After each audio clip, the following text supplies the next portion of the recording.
Zeta Traders. Financial statements of Zeta Traders for the year ended 30 June 19 is under preparation. Following information has been gathered in this respect. 30 जून की financial statements बना रहे हैं और trade receivables as at 30 June given है, यानी closing given है. Unadjusted का अभी तक मुझे नहीं पता, वो तो अगली इट वॉज नोटेड पढ़ के पता लगेगा. ओहो अच्छा ये गलत है, वरना अभी तक तो सिर्फ क्या है, क्लोजिंग बैलेंसेस है. ठीक है, क्लोजिंग बैलेंस. तो क्लोजिंग डेटर्स हैं और उनमें से ये ग्रॉस है, ये ग्रॉस. ठीक है ना. इनमें से provision for doubtful date net less करें तो नेट डेटर्स आ रहे हैं 2100. ये उन्होंने कहा कि ये हमारी डेटर्स हमारी तरफ से और प्रोविजन क्लोजिंग है. ये उन्होंने कैलकुलेट करके सारा कुछ करके रखा हुआ था कि ऑडिटर आया होगा और उसने ये चीज़ें नोट कर ली. ठीक है, अब कहानी आगे शुरू होती. कहता है it was noted that an outstanding balance of 250 which was return of previously was settled, amount was credited. गलती है, बोलो गलती है. अच्छा, अब इसका मतलब यह है कि ट्रेड रिसीवेबल्स जो ऊपर नजर आ रहे हैं वो हिल गए. क्यों? क्योंकि एक चीज डेटर में क्रेडिट हो गई जो नहीं होनी चाहिए, तो सही करने के लिए इसको डेबिट करना पड़ेगा ना. फिर अगर डेटर्स हिल जाने हैं तो ये प्रोविजन भी हिल जानी है. इसका मतलब ये डेटर्स भी अब हमारे अनएडजस्टेड है और ये प्रोविजन भी अनएडजस्टेड. ठीक है, समझे हो? तो फिर हम क्या कर लें जी, हम यहाँ पर स्टार्ट में बना लेते हैं. डेटर्स और प्रोविजन का लेजर बनाते हैं अनएडजस्टेड. अनएडजस्टेड डेटर्स और अनएडजस्टेड प्रोविजन. ठीक है, गलतियाँ सही करेंगे और फिर प्रोविजन दोबारा कैलकुलेट कर लेंगे, वहाँ से असर निकल आएगा. तो एडजस्टेड डेटर्स के अकाउंट में अनएडजस्टेड डेटर्स को ले आओ, एडजस्टमेंट्स करके कि ये बैलेंस डेबिट नेचर का होता है, तो फिर इसको दोबारा रीओपन डेबिट साइड पर ही करना है. 2500 में कर रहा हूँ. ठीक है, और adjusted provision for doubtful date, इसमें अनएडजस्टेड कैरी डाउन इसको लिख लो 400. ठीक हो गया जी.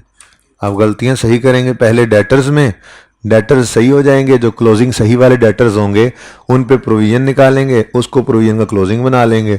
अगर ओपनिंग से क्लोजिंग तक आते हुए वो बढ़ गई तो बढ़ा लेंगे, कम हो गई तो जो बैलेंसिंग फिगर आएगी वही हमारी रेक्टिफाइंग एंट्री बन जाएगी. उन्होंने पहले जो किया हुआ है उसकी कमी बेशी खुद ब खुद.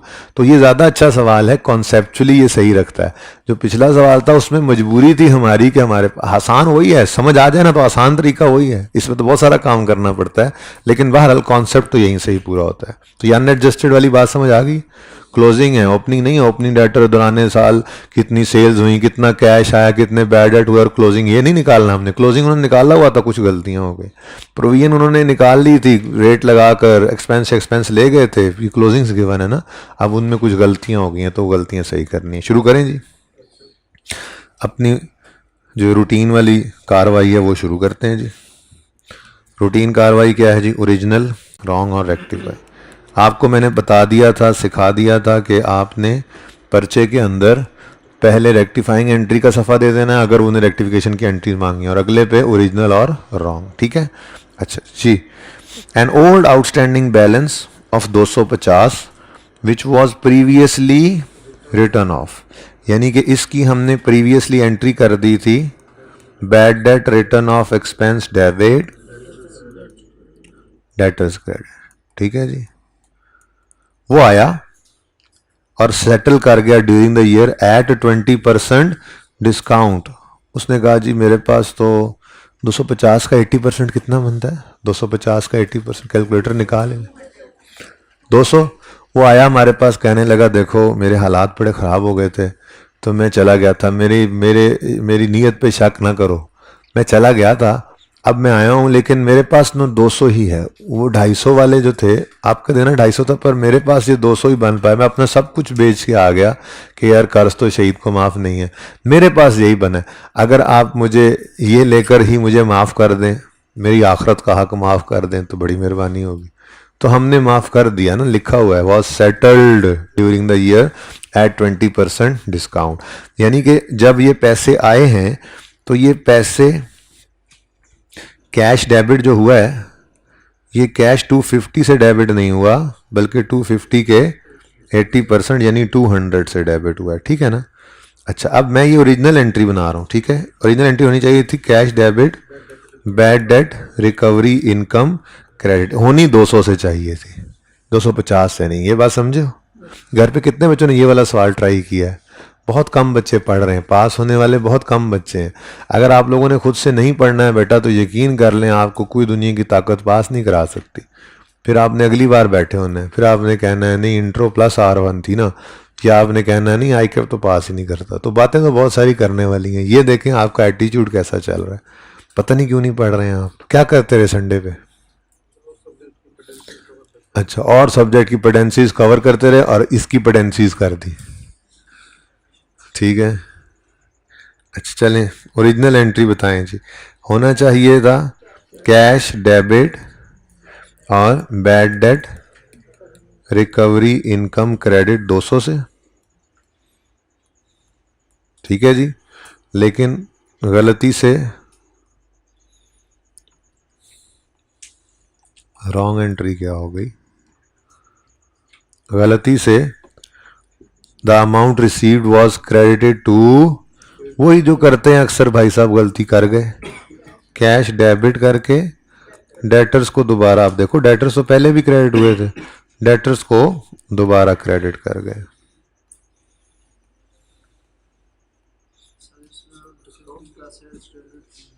जी बेटा, बेटा 50 का सेल्स डेबिट इसलिए नहीं किया क्योंकि ये सेल्स डिस्काउंट नहीं है। हमने 250 रुपए का एक एक्सपेंस रिकॉर्ड कर लिया था पिछले साल, कुल हुआ पढ़ दी थी इसमें। अब उसमें से 200 आ गया, बस ठीक है, तो वो 200 इनकम बनाओ। बात समझो आप, ये कैश या सेटलमेंट डिस्काउंट नहीं है, ये तो हमने राइट ऑफ कर दिया था। इस पे फातिहा पढ़ ली थी, 250 पे फातिहा पढ़ी थी, उसने आके कहा 200 ही है भाई, तो फिर 250 का एक्सपेंस था, जो रिकवर हो गए वो इनकम बना लो, 50 एक्सपेंस ही रहेगा। ठीक है, ये डिस्काउंट के लफ्ज ने यहीं पर तो उसने गोली कराई थी आपको, यही तो वो गोली थी जिसमें आप आ गए। ठीक है, तो रेक्टिफाइंग एंट्री कर लेते हैं जी।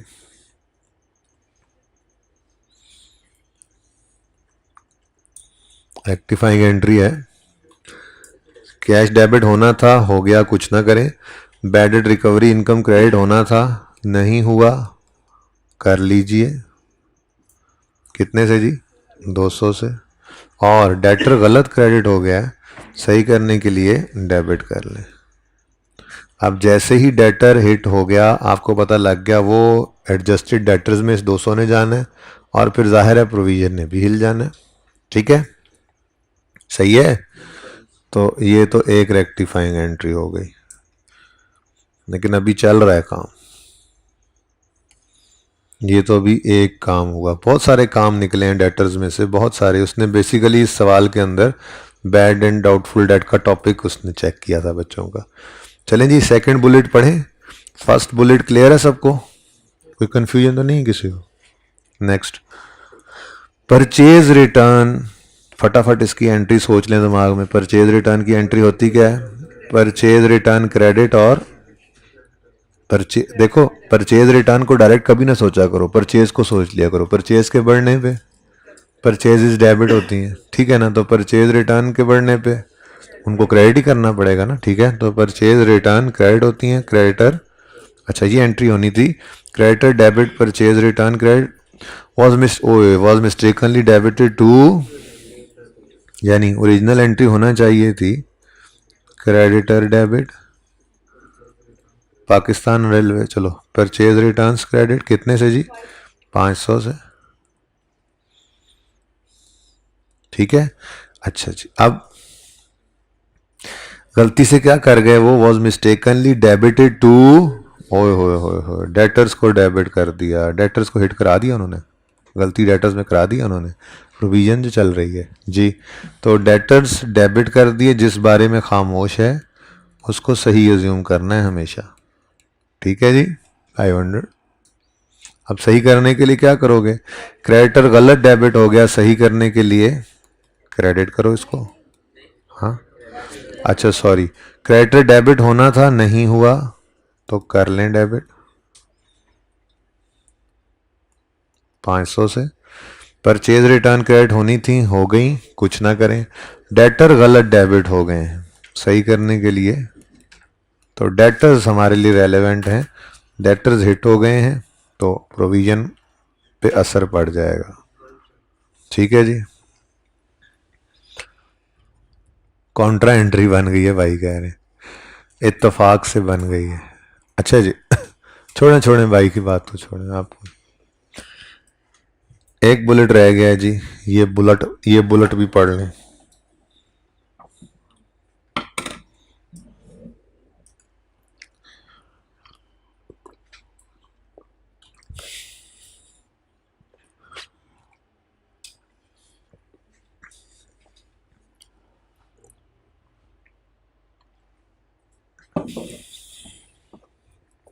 जी, Rana and sons having a balance of 80 due for more than 1 year was declared दिवालिया and its balance needs to be written off, write off करना है। अच्छा जी, यानी एंट्री क्या बनती है, bad debt written of debit debtor provision direct लिख दूं, लेजर नहीं ना बनाएंगे बैड डेट का, तो प्रोविजन फॉर डाउटफुल डेट का अकाउंट डेबिट कर दें। मैं यहाँ पे लिख देता हूँ आपकी तसल्ली के लिए, बैड डेट रिटर्न ऑफ की एंट्री हमने डायरेक्ट यहाँ पे की है, ठीक है ना। Provision for doubtful debt debit करना है 80 से, और यानी bad debt written of debit करना है 80 से और डेटर्स को क्रेडिट करना है। नीड्स टू बी रिटर्न 80 है, 80 है। मेरा तो नस्थीजिया लै गया, मन लग रहा ताडा हाले नहीं लगता, सो के आए हैं ना, सो के सारी तवार पढ़ा तो है नहीं जी। Provision for doubtful debt debit debtor credit होना चाहिए, लेकिन हुआ नहीं कुछ भी, क्योंकि need to be written off अभी राइट ऑफ नहीं किया, तो ये तो सबसे आसान एंट्री है, कर लें। Provision for doubtful debt debit और डेटर्स, आपको मुश्किल लग रहा है तो आप ऐसे ही बोल लें, bad debt written of debit debtors credit. ठीक है जी,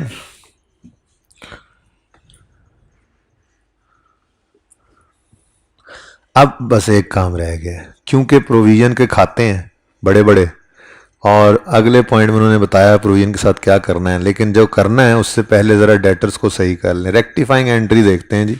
रेक्टिफाइंग एंट्री में डेटर्स 200 से डेबिट हो रहे हैं, डेटर्स 500 से क्रेडिट हो रहे हैं, डेटर 80 से क्रेडिट हो रहे हैं, ये एडजस्टमेंट डेटर्स में पड़ रही हैं। बैड डेट रिकवरी इनकम ये प्रॉफिट एंड लॉस का आइटम है, बैलेंस शीट का नहीं है। क्रेडिटर्स मेरे सवाल के लिए रेलेवेंट नहीं है इस वक्त, ठीक है। और प्रोविजन ये भी मेरे लिए रेलेवेंट है, प्रोविजन 80 से डेबिट हो रहा है। तो ये सिर्फ एडजस्टमेंट्स हैं, इनको ज़रा कर लेते हैं पहले। सबसे पहले जी डेटर्स को क्रेडिट कर दें आप, सॉरी डेबिट कर दें, है अभी नशा जी। बैड डेट रिकवरी इनकम लिख लें या एडजस्टमेंट लिख दें, कुछ भी कर दें, कोई मसला नहीं। बैड डेट रिकवरी इनकम, ठीक है। 200 बस डेबिट साइड पे लिखना है, आपकी अपनी वर्किंग है, जो मर्जी कर लें। ये वर्किंग 1 है मेरी, ये वर्किंग 2 है, ठीक है। अच्छा, उसके बाद जी डेटर 500 से क्रेडिट हो रहा है, एडजस्टमेंट 1 लिख दें, चाहे क्रेडिटर लिख लें, आपकी मर्जी है। भाई समझ आ रहा है ना सबको, कहीं पे ये ना हो समझ ना आ रहा हो, बता देना, ठीक है। नेक्स्ट, प्रोविजन डेबिट हो रही है 80 से और डेटर्स क्रेडिट हो रहे हैं 80 से, ठीक है। यहाँ पे मैंने लिख दिया प्रोविजन फॉर डाउटफुल डेट, लेकिन आपकी तसल्ली क्योंकि नहीं हो रही इसलिए मैंने बैड डेट लिख दिया, रिटर्न ऑफ, ठीक है। यहाँ पे मैंने लिख दिया बैड डेट रिटर्न ऑफ, हालांकि उधर रहा है डेटर्स, बल्कि यहाँ प्रोविजन नहीं लिखते, यहाँ बैड डेट रिटर्न ऑफ, आपको तसल्ली रहे कि ये वाली इनकन्सिस्टेंसी मैं आने दिया करूँगा, ठीक है, ओके। क्योंकि बैक ऑफ द माइंड ये चल रहा है कि bad debt right of debit हुआ होगा और फिर उसको क्रेडिट करके प्रोविजन डेबिट किया, बस ऐसे ही, ठीक है। लें जी, रेक्टिफिकेशन हो गई, बोलें एडजस्टेड कैरी डाउन बताएं फिर। 2-1, लो जी हो गए डेटर्स सही। Provision adjusted carry down provision का बता दें।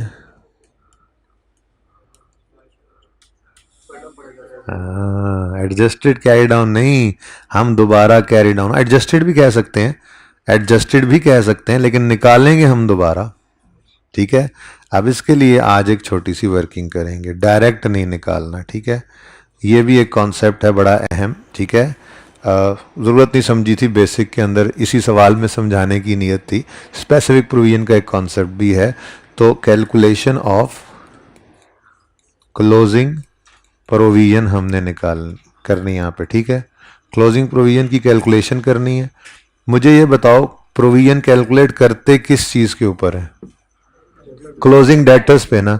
तो सबसे पहले आप डेटर्स को उठा लो, क्लोजिंग डेटर्स जो कि आप एडजस्ट हो गए हैं, एडजस्टेड वाले ही उठाना। ठीक है ना, एडजस्टेड, ये वर्किंग नंबर 1 से आए हैं, कितने रुपीज में? 2120। ठीक है, और समझ आ रहा है? ये यहां पर क्यों रखा?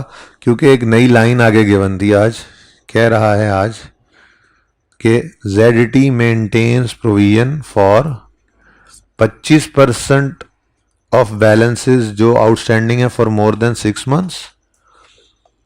यानी कि डिफरेंट रेट्स आ गए। पहले क्या पढ़ा था हमने? 21-20 जो भी निकले, 21-50 निकला, कितना निकला? 21-20 जो डेटर्स आए हैं वो लिखा होता सिर्फ ये वाली लाइन लिखी होती। ठीक है, 5% प्रोविजन का रेट है, तो इसका मतलब था कि 21-20 सारे के सारों पर 5% रेट है।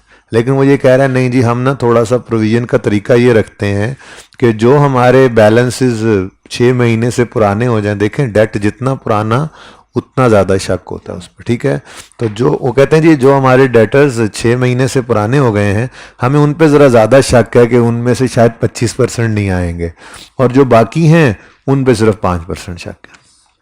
तो ये जो 25% लगाया ना हमने 6 पर, ये इस तरह भी हो सकता था वो किसी एक दो के नाम के बारे में कह देता कि जी हमारे पास जो टोटल डेटर्स हैं इनमें से कोई जो है वो सैफल नाम का एक डेटर है, हमें उस पर ज़्यादा शक है। ठीक है, बात समझ रहे हैं? तो उस पर स्पेसिफिक प्रोविजन लगा के बाकियों पे फिर जनरल प्रोविजन लगाते हैं। 5% इज जनरल प्रोविजन रेट। ठीक है ना, तो कोई स्पेसिफिक रेट अगर कह दे तो छोटी सी कैलकुलेशन जैसे करने लगा हूं ऐसे कर लेनी है। ठीक है, बहुत आसान है, सिंपल है। क्या कहता है जी कि 25% प्रोविजन क्रिएट करते हैं, 25% for balances outstanding for more than 6 months as at 30 June 19, हमारे साल के एंड की बात कर रहा है। Such balances are aggregated to 6 lakh, जिसमें राणा एंड सन्स शामिल नहीं है। मतलब आप ये नहीं कह सकते कि ये जो आपने राणा एंड सन्स को क्रेडिट किया है तो फिर इस क्लोजिंग के अंदर वो नहीं है, तो शायद इस पे स्पेसिफिक उन्होंने कहा नहीं नहीं नहीं नहीं, जो 21-20 बचे पड़े हैं ना, इन्हीं 21-20 में से 600 जो हैं वो 25% शक वाले हैं, इनमें राणा एंड सन्स नहीं है, परेशान ना हो। ठीक है ना, बात समझे हो? जहन में आ सकता था ना राणा एंड सन्स ना पड़े हो। बहरहाल आसान ही है सवाल। इधर देखो, क्लोजिंग डेटर्स जो पड़े हैं इनमें से आपने लेस कर देना है स्पेसिफिक प्रोविजन को। ठीक है, कितने रुपए के ऊपर स्पेसिफिक प्रोविजन लगानी है? पूरा 600 यहां पर लिखो, परसेंटेज ऑफ प्रोविजन लगा दो, कितनी जी? 25%, और रुपीज प्रोविजन के कितने आते हैं इस पे? 600 का 25%, 600 पर 150 का शक है, 600 पर 150 का, ये समझ आई? और बोलो, हम क्या कह रहे हैं, 600 में से 150 नहीं आएंगे, ये शक है हमें। ओके, अब मुझे ये बताओ कि 600 के ऊपर आपने 25% लगा लिया, यानी 600 पे जो शक था वो आपने लगा दिया। अब 21-20 में से ये पूरा 600 माइनस कर दो, जो बाकी डेटर्स बचेंगे उन पे 5% प्रोविजन लगाकर आपने जनरल रेट लगाना। ये ना हो कि आप 600 को भी यहीं पड़ा रहने दें, तो 600 पे एक 25% वाला शक लगे और एक फिर जनरल 5 वाला लग जाए, ये नहीं होने देना। ठीक है, तो जिस बैलेंस पे आपने स्पेसिफिक प्रोविजन क्रिएट की है वो पूरा बैलेंस आपने माइनस कर देना। ठीक है, तो बकाया रिमेनिंग कितने बच गए? रिमेनिंग 15-20, यही 15-20, यही कोई 15-20 ऐसे कहते हैं ना हम, यही को 15-20, ये 15-20 5% लगाओ 76। ठीक है जी। तो प्रोविजन इन रुपीस टोटल कितनी निकाल ली फिर आप? 226। कितने बच्चों को ये बात समझ नहीं आई? कहां से समझ नहीं आई जरा दोबारा बताओ। हैं 600 से। देखें टोटल 21-20 के डेटर्स हैं हमारे पास। इस 21-20 पे सारे के सारे पे 5% शक है? नहीं। वो ये कह रहा है जो हमारे क्लोजिंग डेटर्स होते हैं इनमें से जो 6 महीने से ज़्यादा पुराने होते हैं, ठीक है, ये हमारे टोटल डेटर्स है ना सही होने के बाद, कहता है इनमें से 6 महीने से ज़्यादा पुराने 600 हैं और बाकी 1520 जो हैं वो 6 महीने से कम पुराने हैं। जो 600 हैं जो मोर देन 6 मंथ ओल्ड हैं इन पे हमें ज़्यादा शक है, इन पे 25% प्रोविजन क्रिएट करनी है हमने। और जो बाकी 1520 हैं इन पे 5%। अब 600 पे 25% लगाओ तो 150 है और 1520 पे 5% लगाओ तो 76। तो टोटल प्रोविजन कितनी हो गई? 226। ठीक है।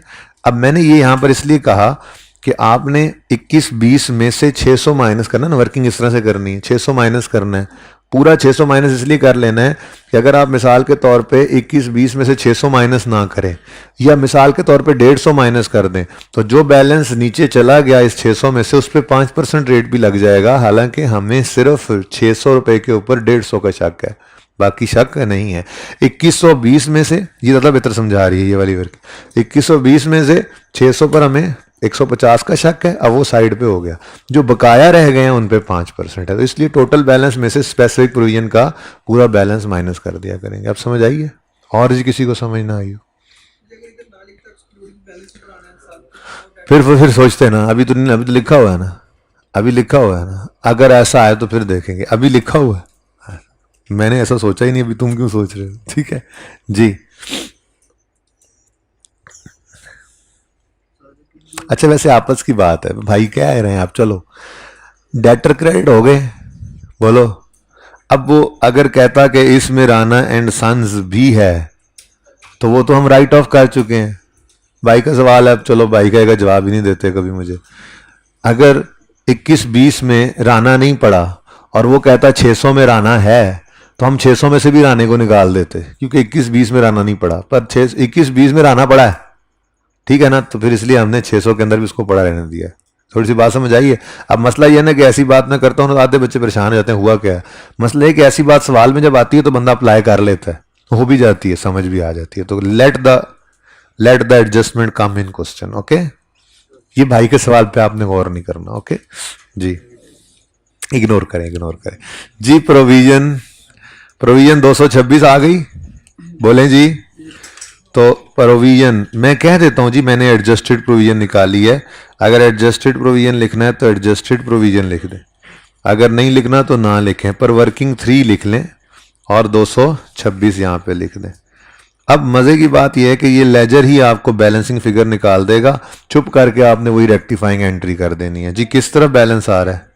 अपने नॉर्मल तरफ ही आ रहा है। ओ नो, अब नॉर्मल तरफ आ रहा है। कितना? 94। यहाँ पे हम बैलेंसिंग फिगर इसमें से निकाला करते हैं बैड डेट एक्सपेंस की। ये बैलेंसिंग फिगर जो होती है ये जाया करती है प्रॉफिट एंड लॉस में। तो कोई नहीं, हमें लेजर बता रहा है, लेजर बता रहा है कि प्रोविजन को कर दो डेबिट और bad debt expense profit and loss में कर दो क्रेडिट। तो आओ जी, provision for doubtful debt debit हुआ, ठीक है, और bad debt expense profit and loss में फिगर जो जाती है वो, यानी एक्सपेंस शायद कुछ ज़्यादा रिकॉर्ड हो गया था उनसे। अच्छा वैसे आपस की बात है, अगर गौर करो ना तो वो उसी तरह से डेटर्स की तरह से पता आज भी लग रहा है। डेटर्स 200 से डेबिट हुए, 500 से और 80 से, 580 से क्रेडिट हुए, तो डेटर नेट में ज़्यादा क्रेडिट हुए हैं, डेटर मतलब कम हुए हैं, तो प्रोविजन को भी कम होना चाहिए था, कम ही हो रही है प्रोविजन। तो बात पहुंची वहीं पे ही है, ठीक है। लेकिन इस सवाल ने बहुत से असरार और रमूज आज ओपन किए बैड एंड डाउटफुल डेट के टॉपिक के, ठीक है जी। ये हमारी एडजस्टमेंट नंबर 1 थी।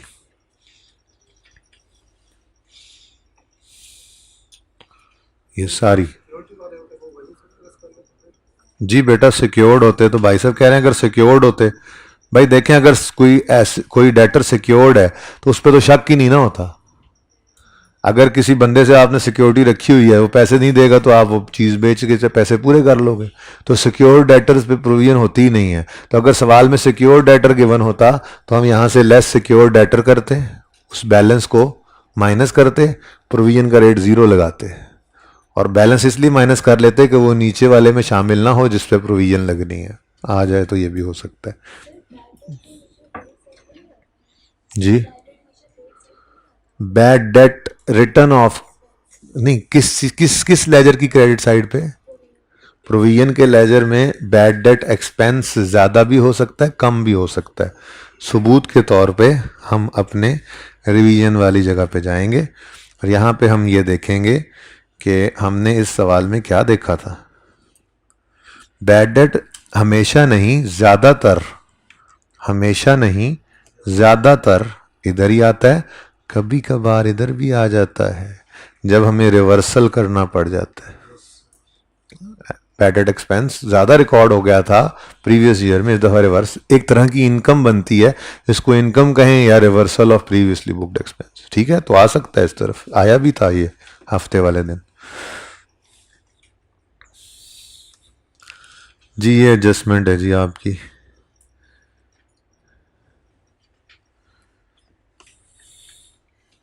बस यही मुश्किल एडजस्टमेंट थी, बाकी तो आसान आसान है।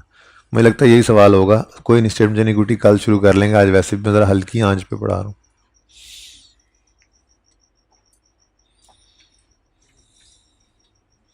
चलें आगे।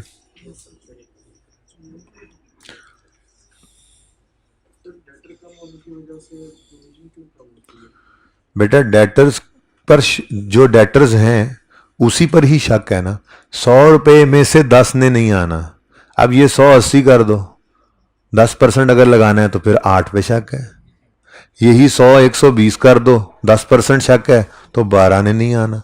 तो डेटर्स के क्लोजिंग पे शक है, वो डेटर्स बढ़ जाएंगे तो शक भी बढ़ जाएगा। जितने रिसीवेबल्स उतना ज़्यादा शक है ना भाई, उसी पे प्रोविजन का रेट लगाते हैं जी। सेकंड एडजस्टमेंट पढ़ें और कोशिश करें इसको कोई ना कोई ओरिजिनल एंट्री बन जाए आपसे।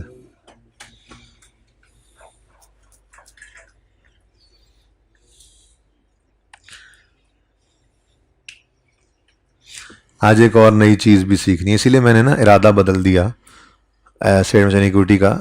नई चीज़ मतलब जो इन्वेंट्री के आपको सिस्टम्स पढ़ाए थे उनमें अब नॉर्मल लॉस की एंट्री आज सिखा रहा हूँ। जब नॉर्मल लॉस की किसी सवाल में आएगी वो भी सिखा दूंगा, ठीक है ना। आपको कहा था कि लॉसेस की एंट्री अभी आपको नहीं सिखाई मैंने, ठीक है, वो सिखाऊंगा सवाल में। तो आज अब नॉर्मल लॉस की एंट्री आ रही है। कह रहा है actual inventory loss, a check was settle for an inventory loss. अच्छा, इन्वेंट्री लॉस के साथ उसने लिखा नहीं हुआ कि ये इन्वेंट्री लॉस नॉर्मल है या अब नॉर्मल है, तो मैं क्यों अब नॉर्मल बोल रहा हूं, कोई बता दे। देखें जी, इंश्योरेंस कंपनी कभी भी नॉर्मल लॉसेस की कवर नहीं देती है आपको, ये बात जिंदगी में याद रखना। नॉर्मल लॉसेस को नहीं इंश्योरेंस वाले कवर देते। तो अगर इंश्योरेंस क्लेम की बात आ रही है तो फिर एब नॉर्मल लॉस हुआ था तभी इंश्योरेंस वाले आगे बढ़े। नॉर्मल लॉसेस का कवर नहीं देते वो। नॉर्मल लॉसेस क्या होते हैं जी? हम केमिकल इंडस्ट्री में हैं और हम जब दो केमिकल्स मिक्स करके पेंट बनाते हैं तो केमिकल हीटिंग के प्रोसेस में वेपोरेट हो जाता है। इंश्योरेंस वालों, अगर हम 10-10 लीटर केमिकल डालें तो सिर्फ 12 लीटर पेंट बनता है, तो जो 8 लीटर का केमिकल वेपोरेट हो जाता है आप उसका कवर दे दें हमें। वो कहेंगे जाओ भाई काम करो, प्रोडक्शन प्रोसेस का हिस्सा है तुम्हारा ये 8 लीटर केमिकल का उड़ जाना, वेपोरेट हो जाना, हम इसका कवर कैसे दें। तो पेंट बनाने वाली कंपनी ने 10-10 लीटर केमिकल डाल के 20 लीटर इनपुट करके 12 लीटर पेंट आउटपुट लेना है।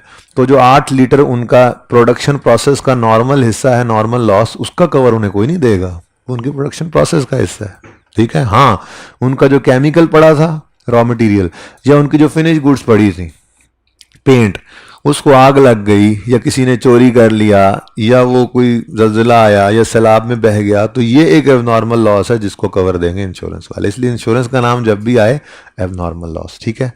अच्छा,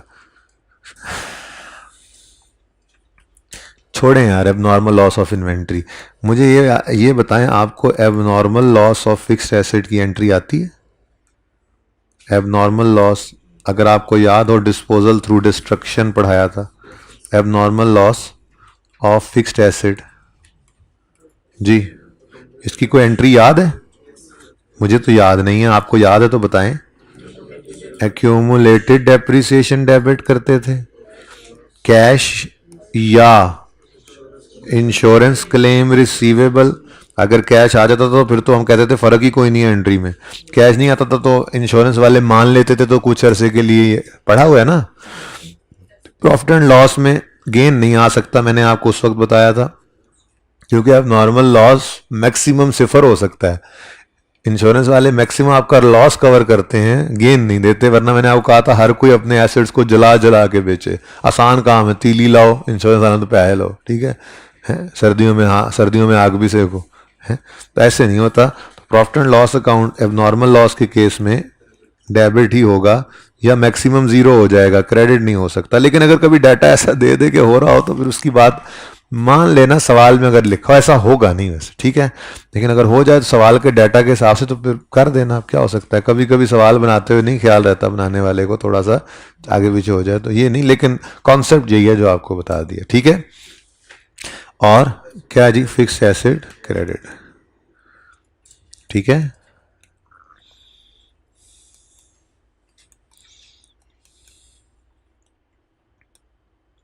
फिगर कोई लिख लें, चलो रहने दो, फिगर क्या लिख जी। ये एंट्री में कोई बात समझ नहीं आती तो मुझसे पूछें। ये एंट्री हमें आती है, बोलो। चलो ये एंट्री आपको आती है ना, तो फिर ये एंट्री भी आपको आती है। एबनॉर्मल लॉस ऑफ इन्वेंट्री या स्टॉक। सबसे पहले तो इसमें भी एक्यूमुलेटेड डेप्रिसिएशन डेबिट होगा। क्या? इन्वेंट्री तो डेप्रिशिएबल एसेट ही नहीं है, इस पे तो अगर कोई वैल्यू कम होती भी है तो वो एनआरवी लॉस होता है। तो डेप्रिसिएशन का कॉन्सेप्ट करंट एसेट्स पे, इन्वेंट्रीज पे नहीं लगता। चलो इससे तो जान छूट गई। बाकी एंट्री सारी सेम, कैश या इंश्योरेंस क्लेम रिसीवेबल डेबिट हो सकता है, प्रॉफिट एंड लॉस डेबिट होगा। और फिक्स एसेट नहीं गया, इन्वेंट्री गई है तो इन्वेंट्री क्रेडिट हो जाएगी, ठीक है। मुश्किल या आसान? देखो हमने एंट्री से एंट्री डिराइव की, हम ना नई चीज़ पढ़ने के आदी नहीं है, नई चीज़ें नहीं पढ़ते हम, पुरानी चीज़ों को यूज़ करते रहते हैं, उसी से नई डिराइव कर लेते हैं। किताबों में आपको अक्सर जगह पे ना एबनॉर्मल लॉस ऑफ इन्वेंट्री की 2 एंट्री नज़र आएंगी, आपने 2 नहीं करनी, उन 2 को अगर आप इकट्ठा करें, नेट करें तो ये एक ही बन जाएगी। तो ये एक इसलिए करवा देता होता हूँ मैं, क्योंकि ये हमें ज़रा बगैर याद किए ये कॉन्सेप्ट हमारे पास है ऐसे, ठीक है ना। अब एक चीज़ सिर्फ हो सकती है, वो ये कि सिस्टम 2 हैं, एक पीरियोडिक दूसरा परपेचुअल। फर्क क्या था? पीरियोडिक में परचेजेस का अकाउंट बनता है, परपेचुअल में इन्वेंट्री का। सवाल अगर कहेगा पीरियोडिक सिस्टम है तो क्रेडिट परचेजेस को कर देना, सवाल अगर कहे परपेचुअल सिस्टम है तो क्रेडिट इन्वेंट्री को कर देना। यानी ये दोनों चीजें हो सकती हैं। क्रेडिट इन्वेंट्री होगा जब जब कौन सा सिस्टम होगा? परपेचुअल, और परचेजेस को क्रेडिट कर देना, यही एंट्री जब होगा पीरियोडिक, ठीक है।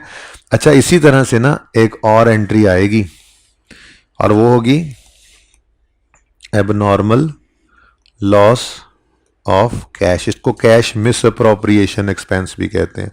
ये इंशाल्लाह हम जाकर पढ़ेंगे एनपीओ के टॉपिक में, तो फिर मैं यही वाला सफ़ा दोबारा ओपन करूंगा और इंशाल्लाह यहीं से ही वो एंट्री भी डिराइव होगी। कैश एक्यूमुलेशन कैश पे भी नहीं आती, बाकी सारी एंट्री सेम होगी, इन्वेंट्री की बजाय कैश क्रेडिट होगा, पहले बता रहा हूँ। लेकिन अभी एंट्री कर नहीं रहे, अभी ज़रूरत नहीं है, जब पड़ेगी तो वो भी यहीं से डिराइव कर लेंगे, ठीक है। सही है ना। तो ये आज हमने एबनॉर्मल लॉस ऑफ इन्वेंट्री की एंट्री सीखी है, ठीक है जी। बिल्कुल करवाते हैं लोग, कैश की इंश्योरेंस करवाते हैं कि अकाउंटेंट जो है वो चूना लगाए तो बाद में हमें कोई कवर मिल जाए। कैश का कवर देती है इंश्योरेंस कंपनीज, ठीक है। कोई चोरी कर ले आके कैश, तो सबसे ज़्यादा वॉलेटाइल एसेट है, तो लोग इंश्योरेंस करवा लेते होते हैं कैश की। ठीक है जी बेटा, इंश्योरेंस क्लेम को कौन सी इनकम से बेटा? इंश्योरेंस इनकम, हमको इंश्योरेंस कंपनी है कि हमारी इनकम आएगी इंश्योरेंस पे? हम इंश्योरेंस कंपनी, हमारी अकाउंटिंग में फाइनल के अंदर जाके इंश्योरेंस कंपनी की अकाउंटिंग सीखते हैं हम तो इंश्योरेंस कंपनी की अकाउंटिंग कर ही नहीं रहे। तो हम तो वो हैं जिसने इंश्योरेंस लेनी है, तो हम तो इंश्योरेंस एक्सपेंस पे करते हैं, प्रीमियम पे करते हैं, उसके अगेंस्ट हमें कवर मिलता है। और जब कोई हमारा नुकसान हो जाता है तो इंश्योरेंस वाले आगे बढ़ते हैं, उसको भर देते हैं, और उसको सिर्फ इतना को भरते हैं कि वो नुकसान निल हो जाए, गेन आने का तो चक्कर ही कोई नहीं होता। क्लियर है ये बात? क्वेश्चन मुझे आपका समझ नहीं आया, लेकिन मैंने थोड़ी सी एक्सप्लेनेशन दी, बात समझ आ गई? अच्छा जी, अच्छा भला सवाल करने निकले थे, पता नहीं कहाँ चले गए। ज़रा आखिरी लाइन पढ़ लो, क्या कह रहे हैं? पीरियोडिक इन्वेंट्री सिस्टम यूज़ कर रहे हैं तो फिर हम ये परचेजेस को क्रेडिट करेंगे, बाकी एंट्री तो यही होनी है। ठीक है, सही है। तो अब नॉर्मल लॉस की एंट्री इन्वेंट्रीज के टॉपिक में उस वक्त ज़रा हैवी हो जाता है काम, ऑलरेडी वो 2 दिन लगा के सीखा हुआ था जो कुछ, वो भी मिक्स हो जाता। अभी मैंने रिटर्न्स की एंट्रीज भी नहीं सिखाई हैं आपको परपेचुअल में। कोई नहीं है जिसको परचेज की एंट्री करनी आती है, रिटर्न की उसी के उलट है, जब कभी आएगी तो देख लेंगे। ठीक है, तो इस तरह से जी बता दी है, बता दी है, जैसे ये वो भी बता दूंगा हैं। उसकी एंट्री बेटा क्या आने दें, यहीं पर लिखेंगे इंशाल्लाह, यहीं पे ऐड करेंगे जब एनपीओ में आएगी। वैसे मैंने बता दी है एंट्री, मैंने कहा सेम एंट्री होनी है, सिर्फ इन्वेंट्री क्रेडिट होने की बजाय कैश क्रेडिट हो जाएगा, क्योंकि गया क्या है कैश, बाकी सब सेम। जी कैश डेबिट होगा इंश्योरेंस वालों से और क्रेडिट होगा चूने से जो अकाउंटेंट लगा के गया। ठीक है, ओके, चलें जी आप पढ़ ही लेते हैं। A cheque of 25 June 19 for 150 was received from insurance company. अगली बात फिलहाल ना अभी है ही नहीं, ये तो गलती है ना, ये बाद में देखते हैं ये क्या है बाद में। The check was received in settlement of an insurance, in settlement of an inventory loss claim. Actual inventory loss was determined at rupees 180। आगे कहता है कोई एंट्री शेंट्री नहीं हुई। बड़ी मेहरबानी जी आपने जो एंट्री ना की, क्योंकि आप अगर एंट्री ना करें हम ज़्यादा रिलैक्स रहते हैं। जो होना होता है वो नहीं हुआ होता हम कर लेते हैं, लेकिन अगर आपने कोई चवल मारी हुई हो अकाउंटेंट तो वो सही भी करनी पड़ती है। ठीक है, इसलिए एंट्री ना करें हमें बड़ी खुशी होती है। ठीक है, लें भाई छाती मारे, कैश डेबिट या इंश्योरेंस क्लेम रिसीवेबल डेबिट, ऐसे ही है ना। थोड़ी देर के लिए लिख रहा हूं मैं, कैश या इंश्योरेंस क्लेम रिसीवेबल। अब पहली बात, कैश है या इंश्योरेंस क्लेम है? नहीं नहीं, कैश है, चेक आ गया है, चेक वॉज रिसीव्ड। ठीक है ना, चेक वॉज रिसीव्ड, इसलिए इंश्योरेंस क्लेम को उड़ा दो, चेक नहीं बल्कि बैंक लिख दो। ठीक है, बैंक डेबिट हो गया। ठीक है जी, बैंक ऑफ बिजनेस डेबिट हो गया। फिलहाल मैंने कुछ छुपाया हुआ है ना, जरा ओरिजिनल एंट्री तो कर लें। ठीक है, bank of business, bank account में 150 रुपए आ गए, मेरे सवाल में आ गए, आगे कुछ नहीं नजर आ रहा। ठीक है ना, इंश्योरेंस कंपनी से एक चेक रिसीव हुआ है 150 का, डन। इन्वेंट्री कितने की जली है? 180 की। इन्वेंट्री नहीं बल्कि परचेजेस क्रेडिट करेंगे 180 से। अब 180 की चीज नुकसान हुआ हमारा और इंश्योरेंस वालों ने उसमें से 150 हमें दे दिया, तो फिर यूं समझें कि 30 का नुकसान है, नहीं 180 का नुकसान हो जाना था, 150 अब किसी और ने भर लिया, तो बाकी का हम बियर कर लेंगे फिर। ठीक है, तो profit and loss account debit, balancing figure मैंने फेंक दी प्रॉफिट एंड लॉस में। ठीक है, यहां तक को मसला। ये मैंने क्या किया जी, ये एबनॉर्मल लॉस की एंट्री कर दी है मैंने। ठीक है, इंश्योरेंस ये इन्वेंट्री का एबनॉर्मल लॉस जो उसकी एंट्री ये बनती है। ओके, अच्छा अब वो कहता है चेक जो रिसीव हुआ था इंश्योरेंस कंपनी से, ओनर ने अपने पर्सनल बैंक अकाउंट में डेबिट करा दिया। ओए कोई बात नहीं, कोई बात नहीं, बैंक अकाउंट डेबिट नहीं हुआ, ये ऐसे समझो कि ओनर घर ले गया पैसे, उसने अपने जेब में जो रख लिए, तो हम ड्राइंग्स को डेबिट कर लेंगे। तो मैंने पहले ओरिजिनल एंट्री लिखी है ताकि कॉन्सेप्ट खराब ना हो। अब ओरिजिनल एंट्री को कर दिया है कि उसने क्या किया है, चेक बिजनेस के बैंक अकाउंट में आने की बजाय उसके पर्सनल अकाउंट में चला गया। तो बिजनेस के पैसे थे भाई, ये बिजनेस के पैसे थे। अगर ओनर अपने घर ले गया, अपने अकाउंट में ले गया, भाई साहब अगर ओनर अपने घर ले गया, अपने अकाउंट में ले गया, तो ड्राइंग्स कह देंगे ना। ये बैंक में पैसे आने थे बिजनेस के, चले गए ओनर के घर, तो हम यूं ही समझेंगे कि इसने बिजनेस से पैसे निकाल लिए और अपने घर ले गया ड्राइंग्स। ठीक है, तो ओरिजिनल एंट्री होनी चाहिए थी ड्राइंग्स डेबिट 150 से, प्रॉफिट एंड लॉस डेबिट 30 से और परचेजेस क्रेडिट 180 से। ये जो होना था ये नहीं हुआ, क्यों? No entries have been made for loss of inventory and insurance claim. कोई एंट्री नहीं की, बारों बार चेक घर ले गया। हमने कहा ठहर जाओ, हम अकाउंटेंट हैं, हम सब कुछ रिकॉर्ड करते हैं, ठीक है, आ जाओ मैदान में। तो रेक्टिफाइंग एंट्री क्या बनेगी? ड्राइंग्स डेबिट, वही एंट्री दोबारा लिख लेनी है 150 से। प्रॉफिट एंड लॉस अकाउंट में लॉस डेबिट 30 से और परचेजेस क्रेडिट 180 से। ये जनाब दूसरी एडजस्टमेंट आ गई।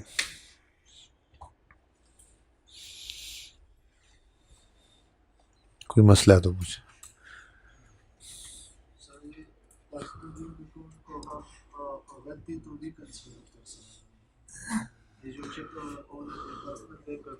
गलती है, गलती है, गलती है, सही तो नहीं है। नहीं, लेकिन रॉन्ग एंट्री हुई कुछ नहीं है, कुछ हुआ ही नहीं है ना। अब बात यह है कि उसने ऐसी बात नहीं की कि नहीं जी पैसे बैंक में ही आने थे, तो फिर हम यूं मजूम करेंगे ना उसको घर जरूरत थी तो वो ले गया। तो अगर आप बैंक में पैसे रखते भी सही तो उसका अपना बिजनेस है, वो 150 निकाल के भी ले जा सकता था। तो हमने कहा बस ठीक है ड्राइंग्स डेबिट कर दो। नहीं बेटा, ड्राइंग्स डेबिट अगर हम ये देखो ओनर घर पे ले जा सकता है चेक, उसका अपना बिजनेस है ना। अगर वो घर ले गया तो एंट्री ये होनी है। हमने कहना है बिजनेस में पैसे नहीं आए लेकिन बिजनेस की इन्वेंट्री चली गई। ये यूं समझ लें कि 180 वाली बिजनेस की इन्वेंट्री ओनर घर पे 150 में ले गया है, यूं समझ लें। तो भी drawings in the form of goods भी तो वही करती थी, ड्राइंग्स डेबिट परचेजेस क्रेडिट। बीच में 30 का नुकसान भी आ रहा है, तो वो घर पैसे ले गए, ठीक है ड्राइंग्स डेबिट करें। उसने कब कहा है कि नहीं जी ये पैसे बैंक में वापस हमने बिजनेस में लेने हैं? तो फिर वो गलती चलती कहते ठीक है ले गया तो ले गया, उसका अपना बिजनेस है, अपने पैसे हैं, उसकी अपनी इन्वेंट्री है। आप रिकॉर्डिंग करें बस, आपको जिससे मकसद है। आप उसे कुछ कह नहीं सकते। आप ये कहें जी सेठ साहब आप 150 घर क्यों ले गए, वो कहेगा तुम ही घर चले जाओ भाई, तुम कौन होते हो मुझसे पूछने वाले, ठीक है। ओके, थर्ड आसान सी एडजस्टमेंट है। वो कह रहा है जी कि एक्यूमुलेटेड डेप्शन के अकाउंट में बैलेंस आना चाहिए था 820, गलती से 280 ले आए। ओपनिंग बैलेंस, सिर्फ ओपनिंग की कोई एंट्री नहीं होती, ठीक है। ओपनिंग ब्रॉड डाउन लिखना कितना था 820, गलती से 280 लिख दिया। चलो यहीं पे छोड़ देता तो हम सही कर लेते, पर उसने कोशिश की गलती को सही करने की, ठीक है। अब देखो इधर देखना जरा, ये लाइन देखिए,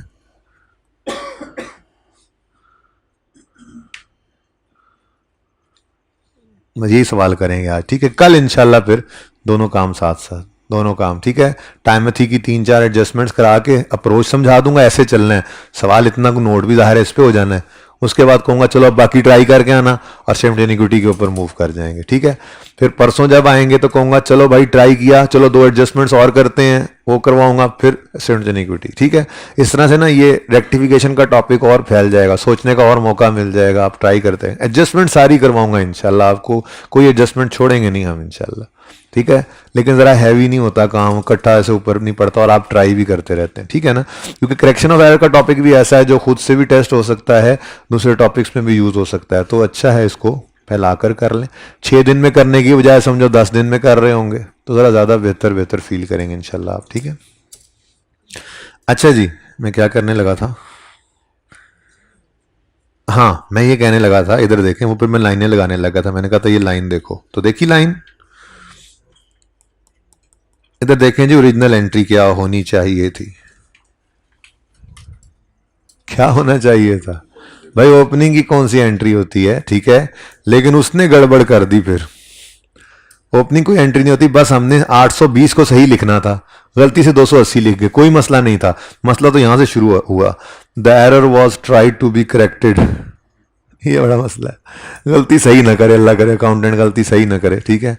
error was tried to be corrected with the difference, difference कितना बनता है इनका 820 और 280 का, हाँ कहता है जी 540 के साथ। वो जो डिफरेंस था उसने पता क्या किया, अकाउंटेंट ने क्रेडिट कर दिया उसको एक्यूमुलेटेड डेप्शन को और डेबिट कर दिया डेप्शन एक्सपेंस को। यानी उसने डेप्रीसिएशन एक्सपेंस डेबिट करके एक्यूमुलेटेड डेप्रीसिएशन को क्रेडिट कर दिया 540 से। अब देखें एक बैलेंस जो है क्रेडिट साइड पर 820 की बजाय 280 आया था, तो क्रेडिट साइड हल्की थी। इसको सही करने के लिए क्रेडिट साइड को क्रेडिट तो करना ही था, तो इसने गलती में ही सही अक्यूमुलेटेड डेप्शन को तो सही कर दिया।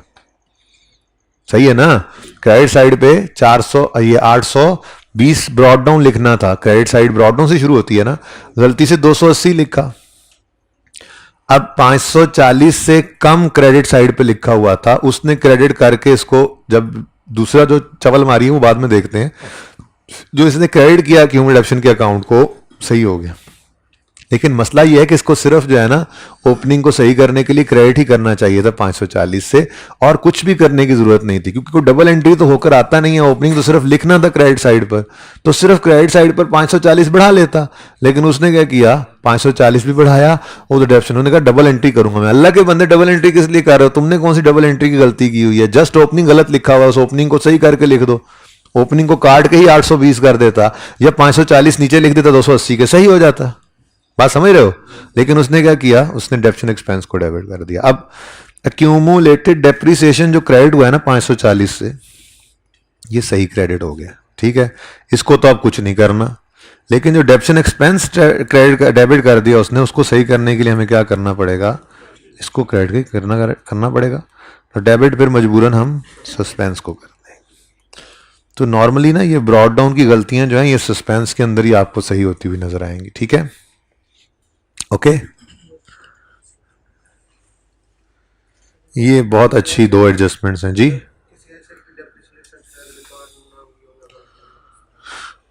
नहीं, डेप्रिसिएशन ना रिकॉर्ड ये गलत हुई है, वो तो डबल एंट्री हम करते हैं, लेकिन ये ब्रॉड डाउन का मसला है ना, ब्रॉड डाउन की कोई एंट्री नहीं होती। अच्छा, फिर वो छोड़ देता तो फिर हम देखते कि हमने क्या करना है। उसने कुछ ना किया होता तो फिर हम देखते हमने क्या करना है, ठीक है। पर मसला ये है कि उसने उसको क्रेडिट करके बढ़ा के तो डेबिट जो है वो, अच्छा अगर उसने छोड़ दिया होता तो 540 से हमारा ट्रायल आउट होता, क्रेडिट साइड हमारी जो है वो हल्की होती, तो हम सही करने के लिए सस्पेंस अकाउंट को क्रेडिट साइड पे लिख देते। फिर जब उस रेक्टिफिकेशन को करते तो सस्पेंस डेबिट करके एक्यूमुलेशन को क्रेडिट करते, गलती सही हो जाती। लेकिन उसने ऐसा काम नहीं किया, उसने डेप्शन एक्सपेंस डेबिट कर दिया, तो गलती होगी फिर, ठीक है ना। अच्छा जी, ये बहुत ही खूबसूरत एडजस्टमेंट्स हैं, दो हैं बहुत आसान।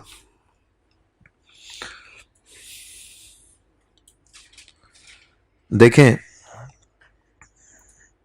पहले मैं एडजस्टमेंट नंबर 5 करवाता हूं, ठीक है।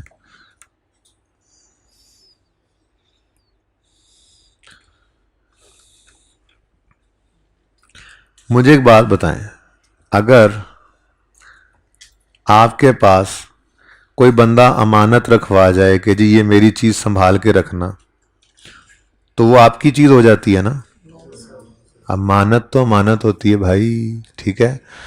एक बंदे ने आपके पास अपना स्टॉक रखवाया कि यार मैं ज़रा, कल परसों बारिश बहुत हो रही थी तो वो जा रहा था तो रास्ते में वो स्टॉक ख़राब ना हो जाए, वो रुका आपके पास, आपका दोस्त ही था। उसने कहा कि यार ये अपनी दुकान पे मेरा सामान रख लो, बारिश बहुत तेज़ है, तो ये इंशाल्लाह जब बारिश रुकती है तो मैं कल या परसों उठा लूँगा आपके पास, ठीक है। अब ये किसी का स्टॉक है, हमारी दुकान पे पड़ा हुआ है। हफ्ते को बारिश लगी, जुमे को बारिश हुई थी, हफ्ते को भी हुई थी, जुमे को, तो जुमे को बारिश लगी तो जुमे वाले दिन वो रख के चला गया, हफ्ते को किसी वजह से आ ना सका। हफ्ते की शाम को हमने अपना स्टॉक काउंट करना था, तो स्टॉक काउंट करते हुए हम उसके स्टॉक को भी अपने स्टॉक के साथ गिन गए। पीरियोडिक सिस्टम में तो हम स्टॉक गिनती से ही निकालते हैं ना, तो हमने गिनती की, गिनती में उसका स्टॉक भी अपने स्टॉक में गिन लिया। अब हमारा स्टॉक अंडर स्टेट हो गया या ओवर स्टेट हो गया? स्टॉक ओवर स्टेट हो गया। लो भाई, ज़िंदगी आसान करने का एक कुलिया बता रहा हूँ, पीरियोडिक सिस्टम में तो बहुत ही आसान हो जाता है। आपकी स्टॉक की जो गलती हुआ करेगी, आपने बस उसको स्टॉक के साथ सोचना है। ये याद है कि क्लोजिंग स्टॉक की एंट्री क्या होती थी पीरियोडिक सिस्टम में? Stock debit cost of sale credit ना, ठीक है, यानी कि कॉस्ट ऑफ सेल को हिट करता है ना क्लोजिंग स्टॉक। अब जिंदगी आसान रखने का तरीका बता रहा हूं, आपके स्टॉक के अंदर कोई भी गलती हो गई है, आप उस गलती को सही करने का इंपैक्ट सिर्फ स्टॉक पे सोचो। जैसे अभी आपने जो गलती की, इसमें आपका क्लोजिंग स्टॉक ज्यादा हो गया, ओवरस्टेट हो गया ना, ज्यादा काउंट हो गया। तो अगर आप इस गलती को सही करना चाहो तो स्टॉक को क्या करोगे, कम। स्टॉक की नेचर क्या है, डेबिट एसेट है, इसको कम करना हो तो क्या करोगे, तो दूसरा इंपैक्ट कॉस्ट ऑफ सेल पे डाल देना बगैर सोचे समझे। जिंदगी आसान, ठीक है, जितना मर्जी सोचते रहो बात यहीं पे ही पहुंचेगी। देखो ना, क्लोजिंग स्टॉक आपने ज्यादा गिन लिया तो वो माइनस ज्यादा फिगर हुई, जिससे कॉस्ट ऑफ सेल कम हो गई। तो जब क्लोजिंग स्टॉक को अब सही करने के लिए कम करोगे तो स्टॉक कम होकर कॉस्ट ऑफ सेल बढ़ेगी ना। अब इतनी लंबी कौन सोचे, तो जिंदगी आसान रख लो। पीरियोडिक सिस्टम है, स्टॉक की गलती हो गई है तो गलती को सिर्फ स्टॉक पे सोचो। गलती सही करते हुए स्टॉक कम हो रहा है तो credit stock, debit cost of sale. गलती सही करते हुए स्टॉक बढ़ रहा है तो debit stock, cost of sale, credit. ठीक है, याद रहेगी ये जिंदगी की आसान तरीन एडजस्टमेंट। ये आसान तरीन एडजस्टमेंट होगी आपकी जिंदगी की इंशाल्लाह, परिचय में आए तो। Number 5, third party stock of 500 lying on ZT premises has been included in ZT's inventory। भाई किसी थर्ड पार्टी का स्टॉक था, हमारी प्रेमिसेस में पड़ा था, गलती से हमने उसे अपने स्टॉक में काउंट कर लिया तो गलत हो गया। बोलो, अब ये 500 का स्टॉक हमारा नहीं है, लेकिन ईयर एंड इन्वेंट्री के अंदर शामिल हमने कर लिया। अब वो इन्वेंट्री कितनी है हमें नहीं पता, वो इन्वेंट्री फाइनेंशियल स्टेटमेंट्स बन गई है ना, उसकी एंट्री कर ली होगी इन्होंने, stock, debit, cost of sales, credit. ठीक है, तो वो एंट्री हमें नहीं पता टोटल फिगर से कितनी हुई, लेकिन उसमें 500 ज्यादा है तो हम उस 500 की गलती को सही करने लगे। ठीक है, अब 500 का स्टॉक हमारा नहीं है, हमारा नहीं है। ओके, रेक्टिफाइंग एंट्री डायरेक्ट किया करेंगे। क्लोजिंग स्टॉक के लिए ये नहीं कहना मैं ओरिजिनल रॉन्ग भी कर सकता हूं, मैं करके भी दिखा दूंगा, पर मैं आपको टाइम बचाने के लिए कह रहा हूं। ओरिजिनल रॉन्ग तो हमारी रिक्वायरमेंट नहीं ना है, मैं अभी थोड़ी देर में आपको करके भी दिखा देता हूं ओरिजिनल रॉन्ग। ठीक है, लेकिन मैं ये चाह रहा हूं कि मैं डायरेक्ट रेक्टिफाइंग सिखाऊं। मैंने आपको सिखा दिया, आसान काम है। 500 हमारा स्टॉक नहीं है, हमारे स्टॉक में शामिल है, तो सही करना है तो स्टॉक कम करना है, तो स्टॉक को कर दो क्रेडिट 500 से, और दूसरा इंपैक्ट कॉस्ट ऑफ सेल को डेबिट कर दो। ठीक है, पता है असल कहानी क्या है। अज्यूम करो टोटल स्टॉक है हमारा, अज्यूम कर रहा हूं मैं, ठीक है, कि हमने जो टोटल स्टॉक काउंट किया है वो 2000 रुपए, ठीक है ना, इसमें 500 हमारा नहीं है। अब जब हमने 2000 की रिकॉर्डिंग की तो हमने एंट्री पास की होगी स्टॉक डेबिट, क्लोजिंग स्टॉक की एंट्री क्या होती है, stock debit cost of sale credit 2000 से, नहीं 1500 से होनी चाहिए थी, 1500 से होनी चाहिए थी। क्यों, 500 तो हमारा था ही नहीं, इस 2000 में 500 किसी और का था, 1500 हमारा था, तो होना चाहिए था stock debit cost of sale credit 1500 से। हम गलती में जज्बात में आकर उसका स्टॉक भी गिन गए, तो हमने एंट्री कर ली stock debit cost of sale credit 2000 से। तो स्टॉक 500 से ज्यादा क्रेडिट हो गया, डेबिट हो गया, सही करने के लिए क्रेडिट कर लो। कॉस्ट ऑफ सेल 500 से ज्यादा क्रेडिट हो गया, सही करने के लिए डेबिट कर लो। तो इतनी एजम्पशंस लें, इतना सोचें, कोई जरूरत नहीं है। क्लोजिंग स्टॉक की एडजस्टमेंट होगी तो एक तो आपने ओरिजिनल रॉन्ग नहीं सोचना, डायरेक्ट कर लेना, पहुंचना तो वहीं पे ही है, और दूसरा आपने स्टॉक के ऊपर इंपैक्ट सोचना है।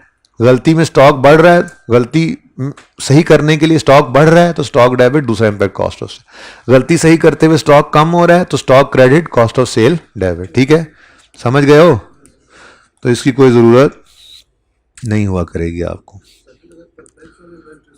तो बेटा बस हम उसको देख लेते हैं सवाल के अंदर, फिलहाल इसको जरा हजम कर लें, बात फिर और तरफ निकल जाती है। असल में कोई जरूरत नहीं है जी ओरिजिनल रॉन्ग करने की। ओके, आखिरी एडजस्टमेंट पढ़ो फिर छुट्टी करो।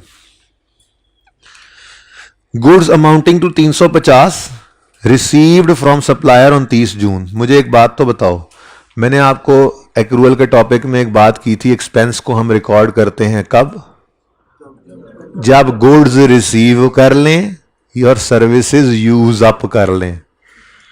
गुड्स रिसीव करें तो परचेजेस डेबिट करते हैं, कैश पे हो चाहे ना हो, इनवॉइस आए चाहे ना आए, गुड्स आ गई तो परचेजेस डेबिट, गुड्स आ गई तो परचेजेस डेबिट। क्लियर, ठीक है ना।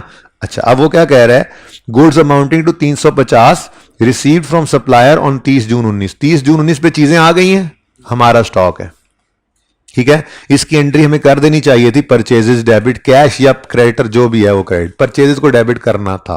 ठीक है, वर इंक्लूडेड इन ईयर एंड, और फिजिकल स्टॉक में भी ये पड़ी हैं। स्टॉक जब देखो ना 30 जून पे चीजें आ गई हैं तो सुलेमानी टोपी पहन के उम्र यार वाली थोड़ी बैठी हैं कि नजर नहीं आएंगी।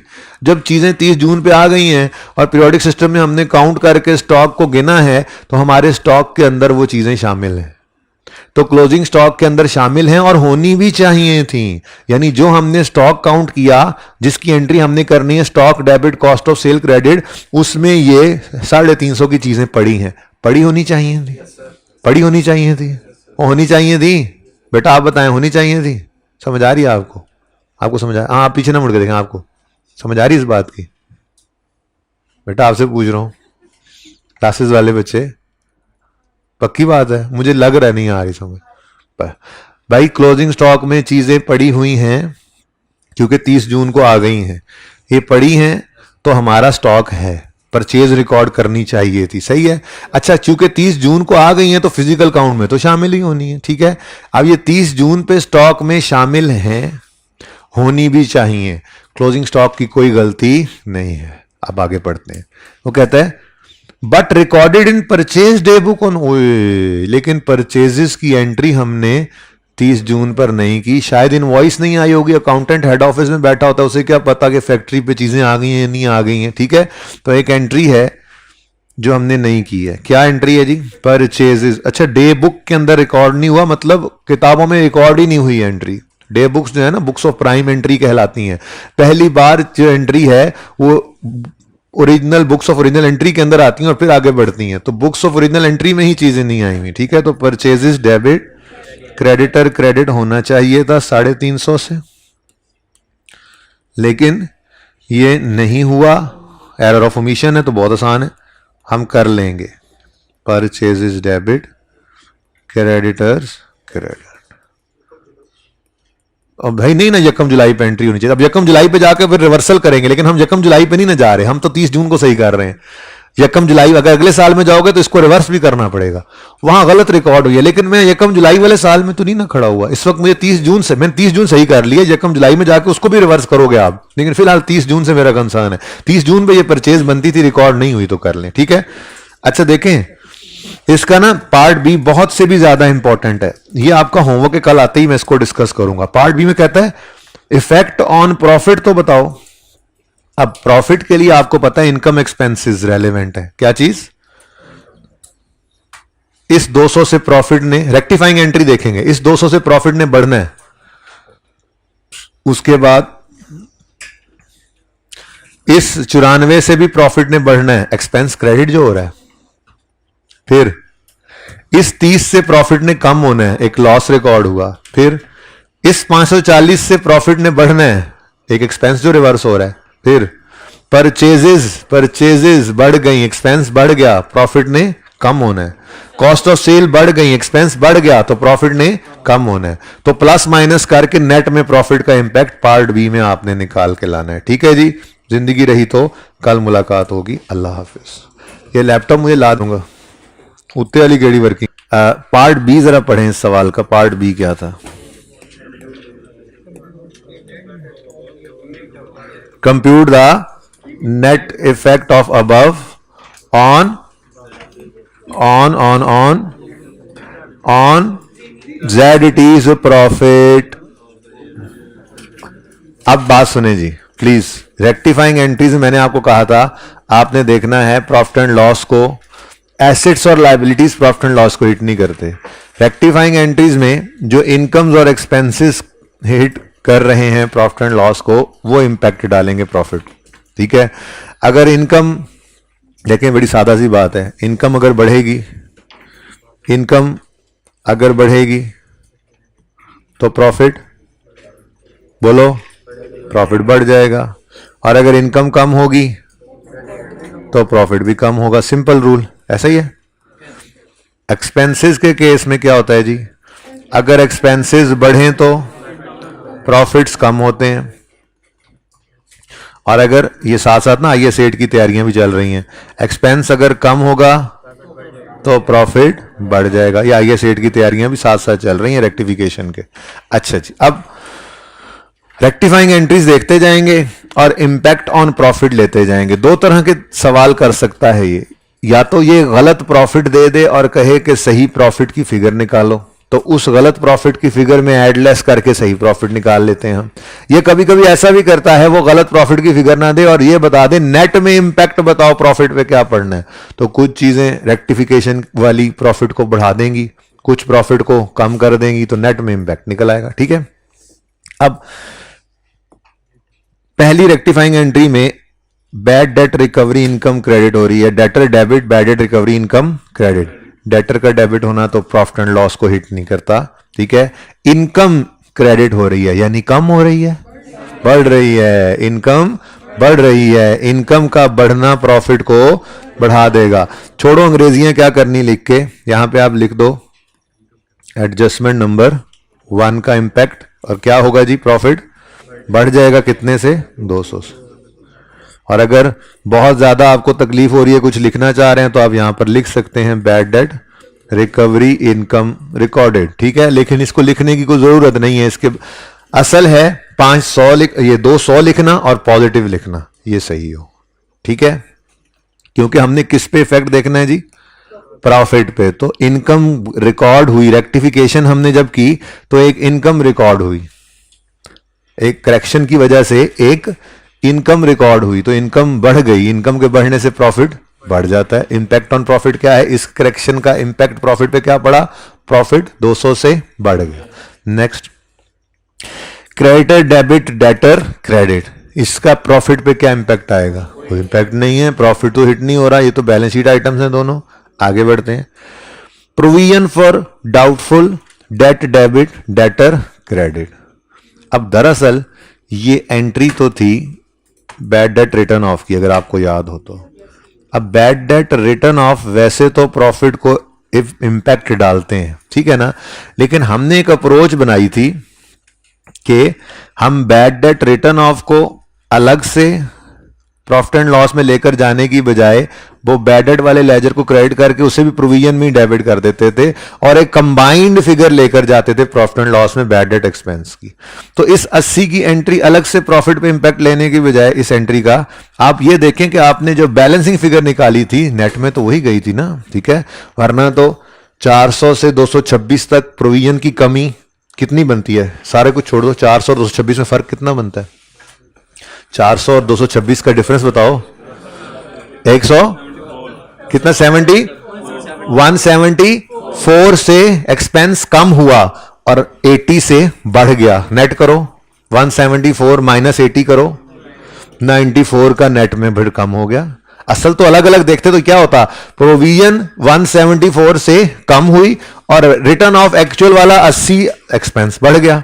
तो एक्सपेंस 80 से बढ़ा था और एक्चुअल, और एस्टिमेटेड में क्या आया था, डिक्रीज। अब इनको अलग अलग देखते तो 174 से एक्सपेंस क्रेडिट हो रहा है और 80 से डेबिट हो रहा है। लेकिन हमारी अप्रोच ने क्या किया था, आसानी कर दी थी, हम बैड डेट रिटर्न ऑफ को भी इस लेजर में ले आते थे और एक फिगर कंबाइन निकलती थी, वो कभी चार्जिंग ही निकलती है, कभी रिवर्सल भी निकल आता है, यही सीखा था हमने।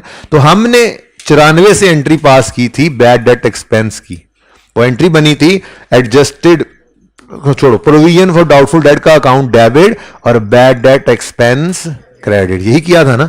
तो इसलिए आपने इस रेक्टिफाइंग एंट्री में 80 को छोड़ देना है, बल्कि अगली फिगर को ही पकड़ना है जो हमने बैलेंसिंग निकाली थी, जो प्रॉफिट एंड लॉस में लेकर गए हैं, वो कितनी है, 94। ये बात समझ आई है सारी।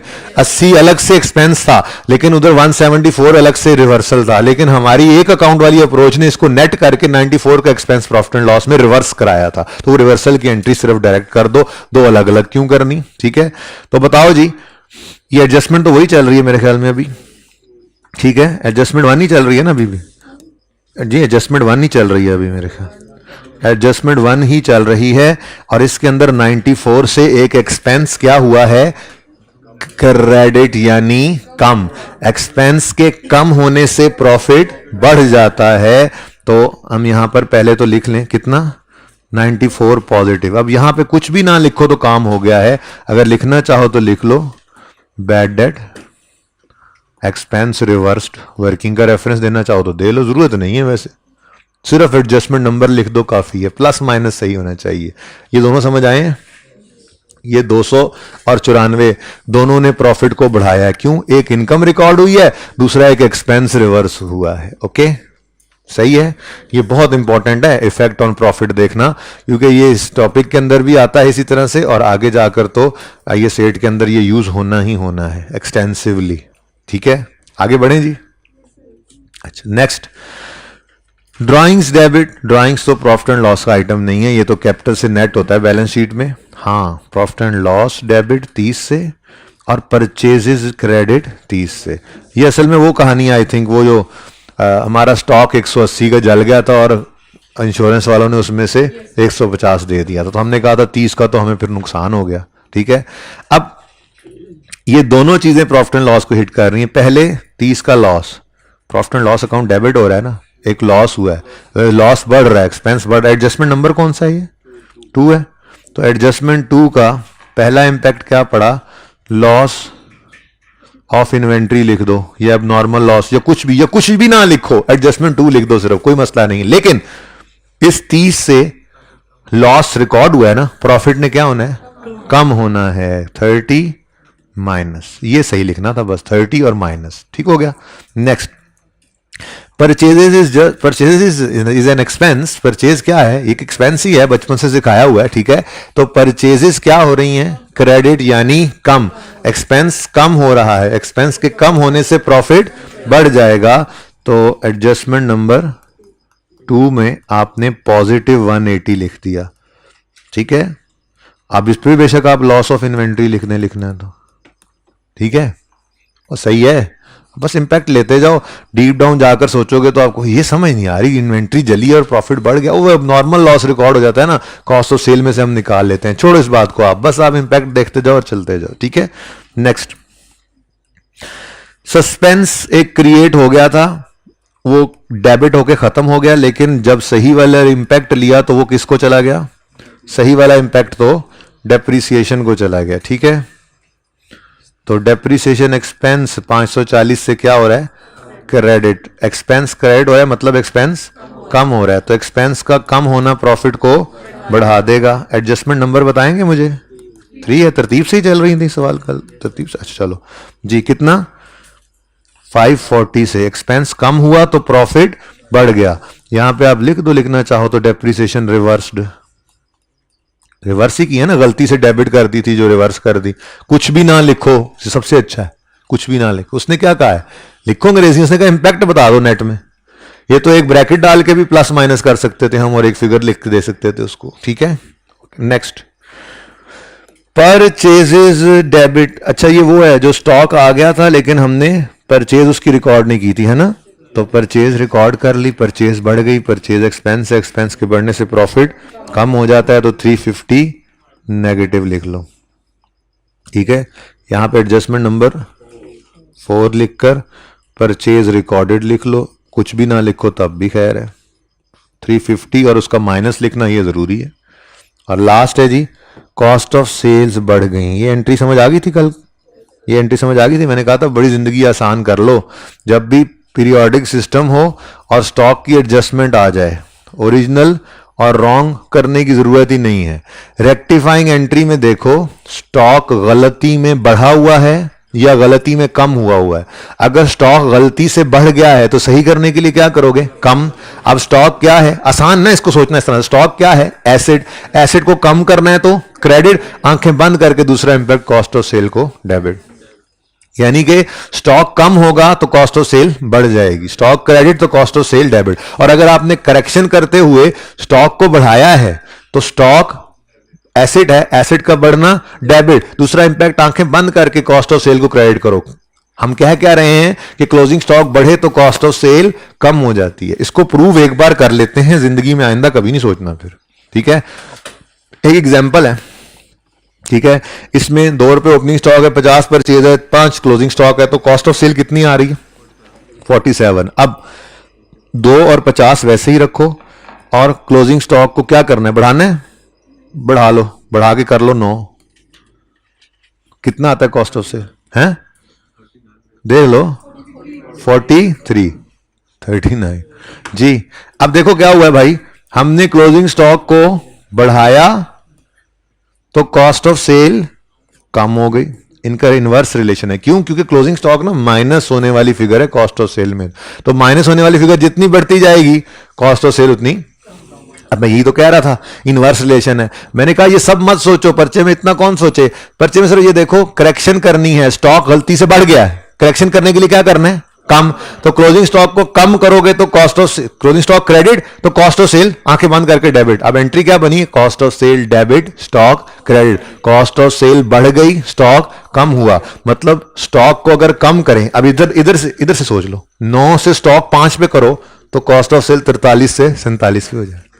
यानी क्लोजिंग स्टॉक कम करते हैं तो कॉस्ट ऑफ सेल, यही तो बोल रहा हूं अभी, cost of sale debit stock credit. अच्छा जी, आपने गलती सही करनी थी और गलती से स्टॉक जो है वो कम पड़ा है, आपने स्टॉक को बढ़ाना है, तो स्टॉक को कर दो डेबिट, आंखें बंद करके कॉस्ट ऑफ सेल क्रेडिट। ठीक है, अब हम क्या कह रहे हैं? स्टॉक बढ़ा है, कॉस्ट ऑफ सेल कम हुई है, प्रूव कर लो। स्टॉक बढ़े तो कॉस्ट ऑफ सेल कम हो जाती है। लेकिन इतनी लंबी सोचे नहीं सोचनी, बस इतना ही याद रखना है, जैसे आपको बताया, अगर पीरियोडिक सिस्टम हो और क्लोजिंग स्टॉक में गलती हो गई है तो सुकून से ये देखो गलती को सही करते हुए क्या करना है, स्टॉक को बढ़ाना पड़ेगा या कम। भाई गलती में यही हो सकता है ना, स्टॉक ज्यादा रिकॉर्ड हो गया तो कम करना पड़ेगा, स्टॉक कम रिकॉर्ड हुआ है तो बढ़ाना पड़ेगा। तो अगर स्टॉक को बढ़ाना है तो डेबिट स्टॉक, दूसरा इंपैक्ट कॉस्ट ऑफ सेल। अगर स्टॉक को कम करना है तो क्रेडिट स्टॉक, दूसरा impact cost of sale debit. ठीक है, सही है। वैसे कल तो मैंने यहां पे अज्यूम करके फिगर भी लिखी थी, फायदा कोई नहीं है, अजम्पशन लो, ये होना चाहिए था, ये हुआ, अल्टीमेटली पहुंचना तो यहीं पे ही है। ठीक है, और सही है। कोई बच्चा ऐसा भी है जिसने कल का लेक्चर नहीं लिया हुआ? क्यों क्यों क्यों है? ना करो, पता नहीं था, क्या मतलब पता नहीं था? तुम कल क्लास लेने आए थे, तुम्हें क्लास में नहीं बताया, क्लास नहीं हुई तो क्या कहा उन्होंने? ऐसे ना कर, ऐसे नहीं कर, ऐसे नहीं। सारों को अनाउंस करवाया क्लास में, बच्चे ने आके अनाउंस किया। ये कोई लॉजिक नहीं है आपकी कि पता नहीं, कैसे नहीं पता? क्लास के अंदर पॉज करें ना जरा, पॉज करें ना जरा जी। नहीं, अच्छा जी माजरत, मैं थोड़ा सा ऑनलाइन वालों इनको थोड़ा सा बेइज्जत कर रहा था तो मैंने थोड़ी देर के लिए बंद कर दिया जी। Cost of sale debit, cost of sale, ये कल वाला लेक्चर जिन बच्चों ने अभी 4-5 नहीं लिया ना, वो लेंगे तो ये ओरिजिनल रॉन्ग से रेक्टिफाइंग हमने बनाई हुई है। इंशाल्लाह ये सवाल उनका भी हो जाएगा, बहुत ही इंपॉर्टेंट सवाल था। हर सवाल हम इसी तरह से पूरा करेंगे, लेकिन आज मैंने स्टेटमेंट ऑफ चेनिकुटी की बुनियाद डाल दी। ठीक है, आज टाइमथी वाला सवाल डाल के अप्रोच पे के ऐसे करना है, आदि को एडजस्टमेंट डिस्कस की और आदि मैंने कहा ये होना है, ये होना है, करके आना, कल उससे पूरा करेंगे। अब रोजाना हम आधा घंटा करेक्शन किया करेंगे और बाकी का कोई पौना घंटा 50 मिनट हम स्टेटमेंट चेनिकुटी। वैसे 3 दिन में होता है स्टेटमेंट चेनिकुटी, तो 4-5 में कर लें हम। मेरा दिल ये है कि थोड़ा सा उसको भी फैला दें, क्योंकि वो वैसे तो 2-3 दिन में हो जाता है, तो करेक्शन साथ चलेगा तो जरा थोड़ा सा वो भी लंबा हो जाएगा, करेक्शन भी लंबा हो जाएगा। ठीक है, लेकिन जो सवाल करने हैं उसमें हर एडजस्टमेंट इंशाल्लाह डिस्कस होगी, चाहे आखिरी दिन तक भी एक एक एडजस्टमेंट करते रहें, एक एक एडजस्टमेंट आखिरी दिन तक करते रहेंगे। जो सवाल आपको देने हैं और इंपॉर्टेंट सवाल हैं उन सब की सब एडजस्टमेंट्स को हम इसी तरह से डिस्कस करेंगे इंशाल्लाह जी। लास्ट रह गया था कॉस्ट ऑफ सेल 500 से बढ़ गई। कॉस्ट ऑफ सेल क्या है? कॉस्ट ऑफ सेल एक्सपेंस बढ़ रहा है, एक्सपेंस के बढ़ने से प्रॉफिट ने कम होना है। तो adjustment number 5, cost of sales या स्टॉक जो भी लिख लो। अब क्या किया था वैसे हमने? स्टॉक को, ये किसी का स्टॉक हमने रिकॉर्ड किया हुआ था ना, ठीक है, तो ओवरस्टेटेड स्टॉक, ओवरस्टेटेड स्टॉक वाली एडजस्टमेंट है। ओवरस्टेटेड स्टॉक लिख लो, उसको सही किया है, या स्टॉक को कम किया लिख लो, स्टॉक ओवरस्टेटेड स्टॉक डिक्रीज्ड कर दो, या कॉस्ट ऑफ सेल, कुछ भी अंग्रेजी लिख दो, कुछ भी ना लिखो, सिर्फ एडजस्टमेंट 5 लिख दो, पर 500 माइनस लिखना, बस ये याद रखना जी। नेट में आंसर क्या आता है? 134 पॉजिटिव या नेगेटिव? अब जान चुरानी है तो लिख दो यहां पे नेट इंपैक्ट ऑन प्रॉफिट, और अगर थोड़ा सा सोच कर लिखना है तो यहां पर लिख दो नेट इंक्रीज इन प्रॉफिट। ठीक है, जान छुड़ाने का तरीका क्या है? Net impact on profit. और थोड़ा सा सोच के लिखना है तो क्या लिखोगे? नेट में इंक्रीज आया है ना, कुछ चीजें बढ़ा रही हैं, कुछ कम कर रही हैं, बढ़ता रहा, कम होता रहा प्रॉफिट, नेट में प्रॉफिट पे इंपैक्ट आना है, तो नेट इंक्रीज लिख दो या नेट इंपैक्ट लिख दो। ओके जी, ये आपका सॉल्यूशन हो गया। ये बहुत इंपॉर्टेंट है, प्रॉफिट के ऊपर इंपैक्ट लेना सीखना चाहिए आपको। आसान है, मुश्किल नहीं है, करेक्शन हो जाए तो फिर क्या रह जाता है।